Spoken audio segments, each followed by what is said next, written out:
A licenza para a construción do tanatorio foi concedida en 2011, pouco despois da aprobación do PXON que catalogaba este chan como urbano. Concedeuse despois da aprobación do Plan Xeral, que foi en xaneiro do 2011, e que se aprobou evidentemente con toda a claridade, con toda a transparencia e con todas as garantías legais que require a aprobación dun documento deste tipo.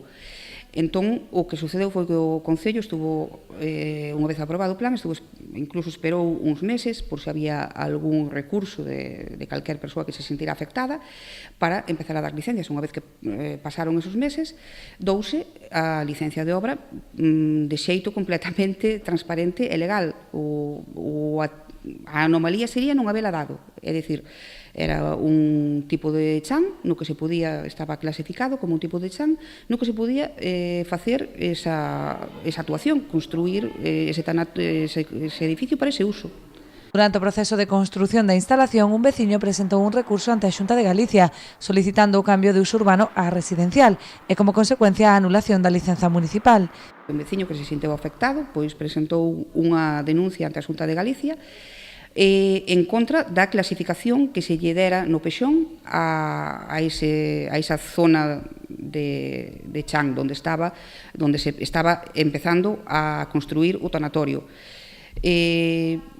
Bueno, pois sufreu o proceso que hai en todos este tipo de denuncias e, ao final, houve un recurso de casación no que se anula a clasificación de urbana que tiña o chan onde está ubicado o edificio do tanatorio.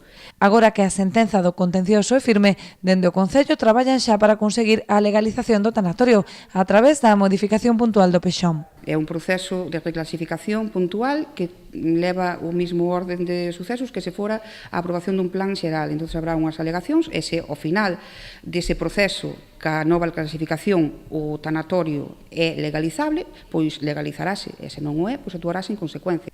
Dende o BNG entenden que existe responsabilidade por parte do Goberno municipal. Ademais dos prexuízos que este peche está a ocasionar aos veciños, lamentan os custos económicos en que derivará, posto que será preciso indemnizar a empresa. O Concello outorgou unha licencia indebida, unha licencia non só residencial para unha actividade económica, o cal non está permitido, e é moi triste enterarse de que o Goberno local non é capaz nin de asumir os traballos máis sinxelos que basicamente calquera persoa que teña conexión a internet pode acceder ao SOM e ver que o tanatorio non está edificado en solo urbano, en solo apto para este tipo de actividade. Que en ningún caso é culpa nosa, en ningún caso é culpa dos veciños, pero ímolo a ter que pagar todos, non? Unha indemnización probablemente ao tanatorio. Lamentan, ademais, dende o BNG os inconvenientes que está a xerar o peche deste servizo, posto que o tanatorio máis próximo está en Noia. A empresa privada xa recomendou que ou ben a xente pode velar aos seus defuntos no seu fogar ou en Noia. Esta era unha situación que tiñamos fai moito tempo, dende que abriu o tanatorio estaba prestando un servicio á veciñanza bastante importante, pero pola irresponsabilidade do Goberno, tanto unha empresa vai ter que conlevar unhas pérdidas, tanto os veciños deixan de ter un servizo útil, despois o que falábamos, a posible indemnización que imos a ter que pagar todos e todas. Irresponsabilidade que desmenten de forma contundente dende o Goberno local, lembrando que a aprobación do proxecto e concesión da licenza realizouse con total transparencia e dentro da legalidade, por unanimidade e no marco dunha comisión na que participaron todos os grupos da corporación.